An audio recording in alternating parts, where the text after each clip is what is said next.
देवहूति है वो कन्या किनकी है? महाराज मनु की। राजा धीराज महाराज शब्द भी उनके लिए छोटी पड़ते हैं, क्योंकि पृथ्वी मंडल में, पूरे भूमंडल में केवल एक ही 7 द्वीप और 9 खंड का एक अकेला राजा है। परंतु जब उन्होंने अपनी पुत्री के लिए, सबसे श्रेष्ठ और सबसे प्यारी पुत्री के लिए, देवहूति के लिए जब दामाद देखने की बारी आई, तो उन्होंने किनका चयन किया? आज हमें इस बारे में विचार करना चाहिए। बेटी का विवाह करते समय इस बात का भी ध्यान रखें, पाल करके पोस करके बड़े करते हैं, उसमें माता पिता का कितना समर्पण भाव रहता है। एक पिता अपनी पुत्री को, अपनी कन्या को जब वो संस्कार देना प्रारंभ करते हैं, उनको पढ़ाते हैं, लिखाते हैं और अपने कलेजे के टुकड़े को जब किसी को सौंपना होता है, और जब वो अपने कलेजे के टुकड़े को किन्हीं के हाथों में सौंपे, तो किन बातों का ध्यान रखें, ये बहुत जानना जरूरी है। महाराज मनु ने जो किया, वो चाहते तो उन्होंने धन को प्राथमिकता नहीं दी थी, धर्म को प्राथमिकता दी थी। धनवान के घर जाकर के बेटी सुखी रहेगी ये निश्चित नहीं है। आप जान लीजिए, धनवान के घर जाकर के बेटी सुखी रहेगी इस बात की कोई गारंटी नहीं है, परंतु धर्मात्मा के घर जाकर के सुखी रहेगी इस बात की गारंटी अवश्य है। इस बात की गारंटी अवश्य है। इसलिए हर एक पिता को चाहिए कि जब अपनी पुत्री का कन्यादान करें तो परिवार के संस्कार को ध्यान में जरूर रखें। परिवार का संस्कार को हमें ध्यान रख करके ही अपनी पुत्री को सौंपना चाहिए। महाराज मनु सर्व सामर्थ्य होते हुए भी उन्होंने अपनी पुत्री का हाथ देने के लिए कहां चले आए? वन में आ गए। करदम ऋषि जो तपस्वी है, जिनके पास एक झोपड़ी तक का भी ठिकाना नहीं है, ऐसे व्यक्ति को आकर के विवाह के लिए मनाया। भगवान ब्रह्मा जी आए, ब्रह्मा जी से कहने लगे कि पिताजी मैं विवाह नहीं करना चाहता। बोले क्यों? क्योंकि मैं परमात्मा को ही प्राप्त करना चाहता हूं, मेरी इच्छा है। ब्रह्मा जी ने कहा कि परमात्मा को प्राप्त करना चाहते हो तो परमात्मा को ऐसे ही प्राप्त करना चाहते हो, ये तो ठीक है, और यदि परमात्मा आपको पुत्र के रूप में प्राप्त हो जाए तो उन्होंने अपनी पुत्री करदम को सौंप दी। परंतु देखो, विवाह में आज किस बात का शर्त होता है लड़की और लड़कों के बीच में, और उस समय क्या शर्त हुआ था? ऐसी साधारण विवाह नहीं हुए थे। महाराज करदम ने कहा कि देखो, मैं आपकी कन्या को, भले ही ये राजकुमारी है, परंतु इनको वचन देना होगा। बोले क्या? कि ये मेरे परमात्मा प्राप्ति के मार्ग में ये बाधा ना हो, मेरे परमात्मा की प्राप्ति में ये कोई मेरी बाधा ना बने। परंतु यदि ये मेरी परमात्मा की प्राप्ति में यदि ये सहभागिनी बनती है तो मैं इन्हें स्वीकार करता हूं, तभी मैं इनको स्वीकार करूंगा। और इस प्रकार से उन्होंने कहा कि मैं काम की प्रेरणा से आए हुए को कभी स्वीकार नहीं करूंगा, लेकिन राम की प्रेरणा से यदि आई होगी तो इसे स्वीकार करूंगा। और माता देवहूति भी धन्य थी, उन्होंने कहा कि मुझे कामी पति नहीं चाहिए, मुझे तो रामी पति चाहिए, जो राम से प्रेम करे। बोलिए श्री बांके बिहारी लाल की। देवहूति धन्य थी कि उनके वचनों को उन्होंने स्वीकार किए। आज के हमारे बच्चे तो ऐसे हैं कि विवाह होने से पहले ये पूछते हैं कि घर में ननंद है कि नहीं है, डेढ़ सास है कि नहीं है, भाई के जिने, परिवार के जिने। अब आदमी ये सोचते कि ओकर घर में कोनो मत रहा है कि जिन लड़का भर रहा है वही ले। कितना समय बदल गया है। पहले लोग पूछते थे कि जिनके माँ बाप नहीं होते थे उनको नहीं देना पसंद करते थे पहले, कि जिनकी माँ बाप नहीं है वो लड़का कैसे रहता होगा, उनका कैसा आचार होगा, कैसा व्यवहार होगा। और आज के माँ बाप तो ऐसे देखते हैं कि बेटा भर से मतलब है, दामाद मिल के तहाँ होकर दाई दादा से कोई मतलब नहीं। और आजकल के समधी मन के भी बड़ा अजीब लीला है, वो केवल बेटी के देवत और लेवत ले समधी है, बाकी बेटी चल दी और दामाद कहूँ अगर बस में होगे तो ससुर ल पूजबे नहीं करे। समधी घलोक बिहार में आना चाहिए, ऐसे के समधी कबू बोलबे नहीं करे। नहीं तो पहली शादी बर बिहाव जब हुआ तो दमान भले मत आई समधी, लेकिन तय जरूर आवे का। हमार समधी मन घर में आके सियानी करें, भाई की तरह सपोर्ट करते थे। आज वो सब दिन बदल गया। दामाद मिल गए मतलब सब कुछ हो गया। दामाद आगे ना मतलब पूरा परिवार आ गया।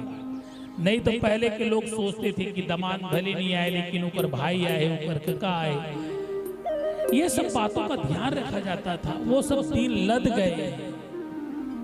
लेकिन हम सब लोगों को इस बात का ध्यान रखना चाहिए, घर में यदि सुख हो दुख हो तो दो परिवारों के बीच में संबंध जुड़ता है, तो दो परिवारों के बीच में ऐसा संबंध जोड़े कि मित्रतावत व्यवहार हो। आज जरूरी इस बात की है कि हम बहू को बेटी बनाएं और बेटी को जब विदा करें तो उनसे ये कह के भेजें कि अब हम आपके माता पिता नहीं रहे। जो भी माता पिता हैं हम आपके तो संतान हैं, परंतु अब धर्म के जो माता पिता जो बन रहे हैं आज के बाद से वही तुम्हारे माता पिता हैं। इस बात की शिक्षा अवश्य करके देना चाहिए। आज माताएं ये शिक्षा देने में कहीं न कहीं चूक रही थी। एक जो सास थी अपनी पड़ोसन से शिकायत कर रही थी, उन्होंने बेटे का भी विवाह किया था और बेटी का, दोनों का विवाह एक साथ, एक घर के अंगना में दोनों जिनके विवाह। पड़ोसी बतात रहा है कि काय कर भैया हमारे यहाँ वो नवा बहू आए, एकदम काम छोटी है, जब ले आए तब ले मैं तो बीच अंगना में बैठे बैठे ऊपर तमाशल देखत रहता हूँ। बहू सूते रहते, वो बेटा पीनिया लूट जाते, अब वो चाय पानी बना के वही लेते, वो सूत के उड़ते तो चाय पानी ओला बनाना चाहिए, ओला पिलाना चाहिए। तो मैं तो रोज के तमाशा है, मैं तो बीच अंगना में बैठे बैठे देखत रहता, वो टूरा पीनिया लूट जाते, जिन हमर बर एक गिलास पानी नहीं देते, ओकर बर चाय बना के लेते। ये बहू का बहुत काम छूटी, मोर बेटा बहुत काम करवा दी। तो बेटी की शिकायत हो रही है। और दमान कैसा है? अरे दमान तो मैं एकदम सोना पाए सोना। बोले कहा बर सोना हो गए? अरे वहां मोर बेटी कुछ काम ही नहीं करन दे, वहां मोर बेटी कहीं काम ही नहीं करन दे, जब काम करते वही खुदे खाना बनाए धर लेते। यहाँ चाय बनावत तो बहुत शिकायत है, वहां भात बनावत तमान तो बड़ाई है। ये मानसिकता का खेल है।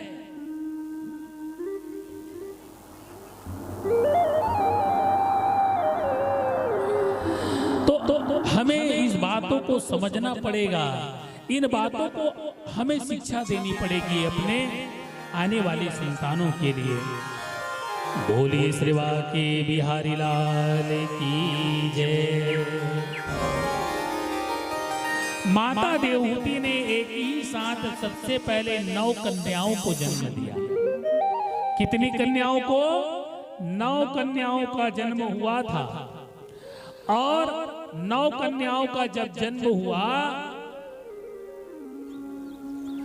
तो महाराज जो भगवान करदम थे वो वन जाने की इच्छा करने लगे। तो माता देवहूति ने कहा कि पतिदेव, आपने मुझे वचन दिया था कि मेरे यहाँ एक पुत्र का संयोग होगा, तब आप वन को जाएंगे, परंतु मुझे अभी पुत्र रत्न की प्राप्ति नहीं हुई है, इसलिए जब मेरा सहारा बन जाए उसके बाद ही जाना। और इस तरह से करदम ऋषि गृहस्थ में ही रहे और कुछ समय के बाद श्रीमन नारायण कपिल के रूप में जन्म लिया। बोलिए कपिल देव भगवान की। और जब कपिल जी का जब जन्म हुआ उसी समय भगवान ब्रह्मा जी अपने 9 पुत्रों को लेकर के, सप्तऋषि पुत्रों को लेकर के आए। और उसी समय जब देखा कि मेरे घर में 9 बेटियां जवान हो गई है, विवाह के योग्य हो गई है, और इस समय ब्रह्मा जी के सुयोग्य पुत्र आए हुए हैं, उसी समय जो करदम ऋषि थे सबसे पहले माता कला को मरीचि ऋषि के हाथों में सौंप दिया, अनुसुईया को अत्रि ऋषि के हाथों में सौंपे, और श्रद्धा को अंगिरा ऋषि के हाथों में सौंप दिया, और हविर्भू को पुलस्त ऋषि, और गति को पुलह के, और साध्वी को क्रतु को, ख्याति को भृगु जी को प्रदान किया, और अरुंधति जो माता है उनको वशिष्ठ जी को प्रदान किया, और शांति जो राम की जो पुत्री थी उसे अथर्वा ऋषि के साथ में सौंप करके देवताओं को विदा किया। बोलिए श्री बांके बिहारी लाल की जय।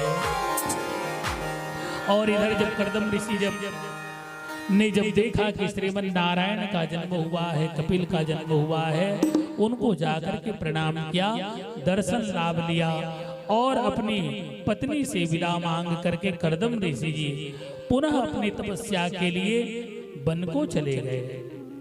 इधर भगवान कपिल जी हैं, समय पा करके धीरे धीरे बड़ा हुआ, और एक दिन बड़ा होकर के 16-17 साल के जब कुमार हुए तो माता आई।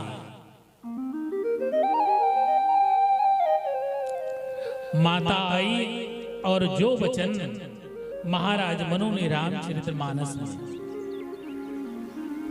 वर्णन किया वही भाव वो निवेदित करने लगे। हृदय बहुत दुख लागे,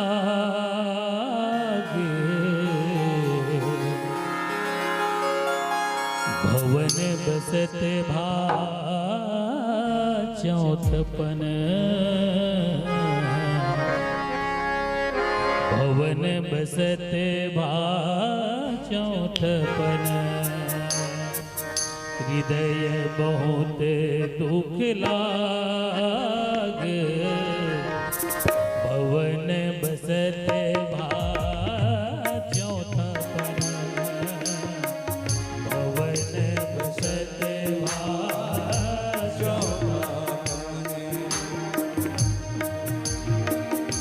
हृदय बहुत दुख लाग, हृदय बहुत दुख लाग, भवन बसत भा चौथपन, भवन बसत भा चौथपन।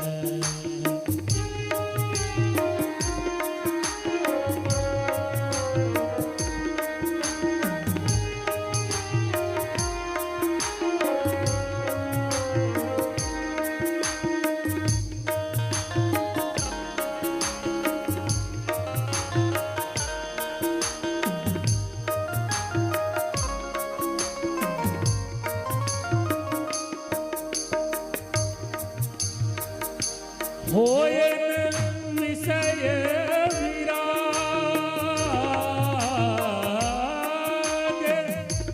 होयन विषय विराग,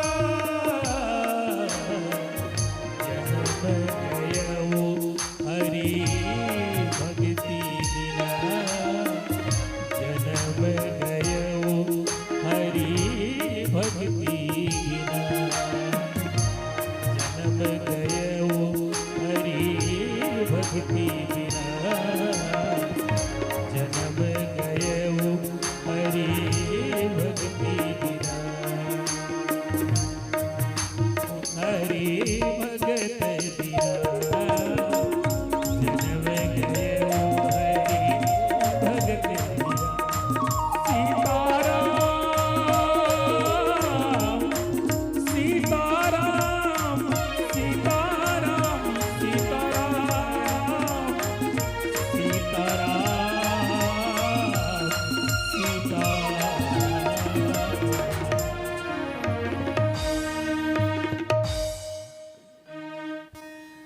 महाराज मनु ने ये भाव प्रकट किए थे, तो जैसा बीज होता है ना वैसे ही फल भी होता है। पुत्री ने भी यही भाव कहा,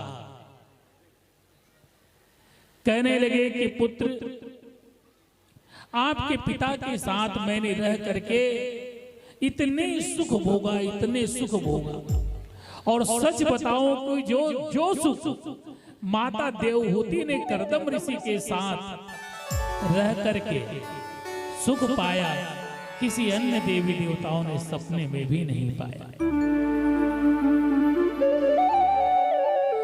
जानते हो इनके पास कैसा विमान था? इनके विमान इतने विशाल विमान थे जिसमें पहाड़, पर्वत, पशु, पंछी, नदी, सरोवर तक रहा। कल्पना की जा सकती है, इतने बड़े यान तो हमारे समुद्र में भी नहीं चलाए जाते, जिनमें पहाड़ हो, जिसमें नदियां हो, जिसमें तालाब हो, जिसमें पशु पंछी कलरव करते हुए लाखों करोड़ों की संख्या में जीवात्मा रहते हो, हजारों हजार दास दासियां, नगर बसा हुआ था उसके विमान में। इतना विशाल विमान, देवताओं की आयु के 100 वर्ष के बराबर दिव्य भोगों को उन्होंने भोगा। ऐसा उन्होंने अपने पति कर्दम के साथ सुख उपभोग करने के बाद जो बात कही, कहने लगे कि पुत्र, मुझे लगता था कि ये इच्छाएं आज नहीं तो कल पूर्ण हो जाएंगी, परंतु मैंने जान लिया तृष्णा सींची ना बुझे, दिन दिन बढ़ती जाए,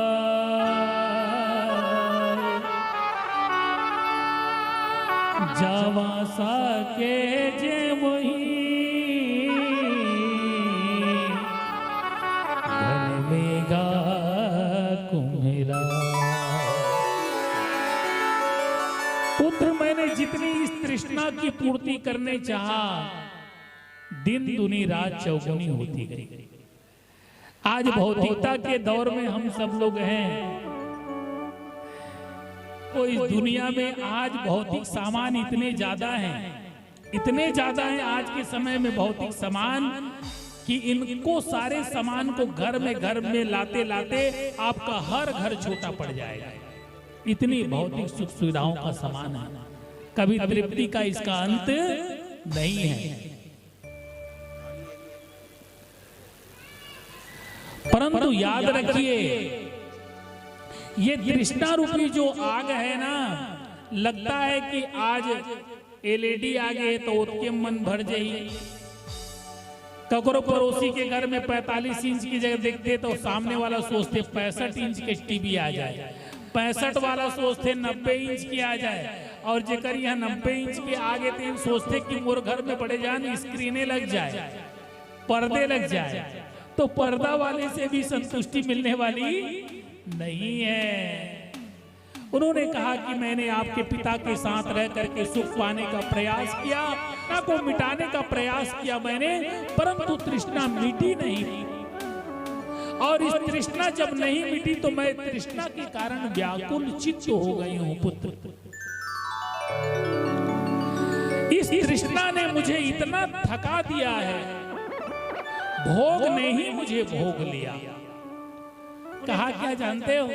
कि कहने लगे कि पुत्र, ये मेरा मन तृष्णा को भोगते भोगते व्याकुल चित्त हो गई है, मेरा मन स्थिर नहीं है, मुझे उपाय। कहने लगे कि मां, इसका तो एक ही उपाय है कि मन को परमात्मा में लगाओ। परमात्मा में लगाओ। कैसे लगाऊं? जो मन जीवन भर भोगों में भागते रहा, अब अंत में कह रहे हो कि परमात्मा में लगाओ, तो मेरा मन तो स्थिर ही नहीं हो पाएगा पुत्र। एक बहुत अच्छी बात उन्होंने कही, उस बात को यदि आप समझ गए तो आपको मन लगाने की जरूरत नहीं है, मन लग जाए। उन्होंने एक सूत्र दिया, कहने लगे कि माँ तुम्हारा मन नहीं लग रहा है ना, कोई बात नहीं है, डरो मत, एक काम करो, जिनका मन लग गया है उसको पकड़ लो। जिनका मन लग गया हो परमात्मा में, जिनका मन टिक गया हो उसी को पकड़ लो, वो तुम्हारा उद्धार कर देंगे।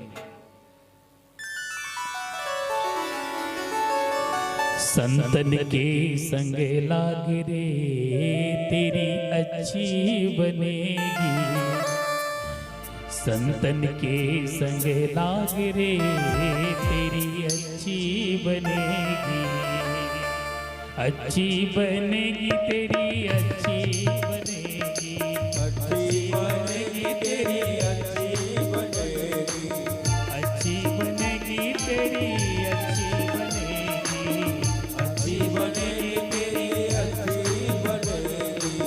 संतन संतन संतन के संग लाग रे तेरी अच्छी बनेगी, संतन के संग लाग रे तेरी अच्छी बनेगी।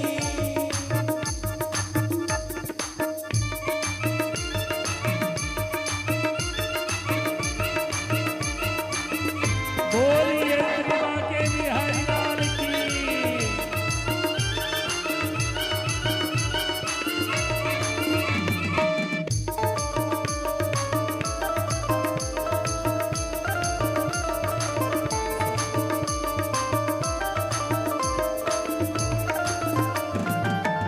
मीरा की बन गई तुलसी की बन गई, मीरा की बन गई तुलसी की बन गई, मीरा की बन गई तुलसी की बन गई, मीरा की बन गई तुलसी की बन गई। संतन के संग लाग रे तेरी अच्छी बनेगी, संतन के संग लाग रे तेरी अच्छी बनेगी, संतन के संग लाग रे तेरी अच्छी बनेगी, संतन के संग लाग रे तेरी अच्छी बनेगी। तो संत को, संतों का मन लगा हुआ है मां, संतों के शरण में पड़ जा। तो जिनका मन नहीं लगता उनका किसका मन इनके संग लग जाना चाहिए, संतों के संग लग जाना चाहिए। जिनका मन नहीं लगता सत्संग के संग लग जाना चाहिए। फिर मन को छोड़ दो, लगना यही है। तो कितनी बड़ी सरल उपाय बताया कि नहीं बताया। जो लोग कहते हैं हम प्रकृति सज जाती है, प्रकृति सज जाती है जब ऋतुराज बसंत आते हैं, और जीवन बदल जाता है जब कोई संत आते हैं। जीवन बदल जाता है जब कोई संत आते हैं। संत के दर्शन से भाव बदल जाता है, संत के दर्शन से भाव बदल जाता है, और संत के साथ सत्संग हो जाए तो स्वभाव ही बदल जाता है। संतों के साथ यदि सत्संग हो जाए तो स्वभाव बदल जाता है। सूत्र दिया, संतों के संग हो जाओ तुम्हारी बिगड़ी बन जाएगी। बातें तो बहुत सी हुई है, विस्तार से चर्चा की गई है, और कहने लगे कि माँ एक परमात्मा ही सत्य है, इसलिए परमात्मा को पाने का प्रयास करो। और उन्होंने फिर अष्टांग योग की विधि बताई। संतों के संग लग जाओ माँ, संतों के संग करते करते मन लग जाएगा। जिस दिन मन लग जाएगा उस दिन योग कर लेना। योग के बाद समाधि लग जाएगी, समाधि में समता आ जाएगी। जहाँ समता है वहाँ समानता है, वहाँ परमात्मा अपने आप प्रकट हो जाते हैं। ऐसा उन्होंने माता देवहूति ने भगवान लक्ष्मी नारायण को प्राप्त किया, और माँ को मुक्ति प्रदान करके भगवान जो कपिल है जा करके गंगा सागर में कि चले गए। और गंगा सागर में आते हुए जब देखा गंगा सागर ने, तो भव्य स्वागत किया है भगवान कपिल देव का, और अपने मध्य में उनको स्थान दिया। बोलिए कपिलेश्वर भगवान की। आज भी उस गंगा सागर में भगवान कपिल मुनि बीच समुद्र में समाधि लगाए बैठे थे। ऐसे उनके दिव्य लीला चरित्र हैं। आगे जाकर के स्वयंभू मनु की जो दूसरी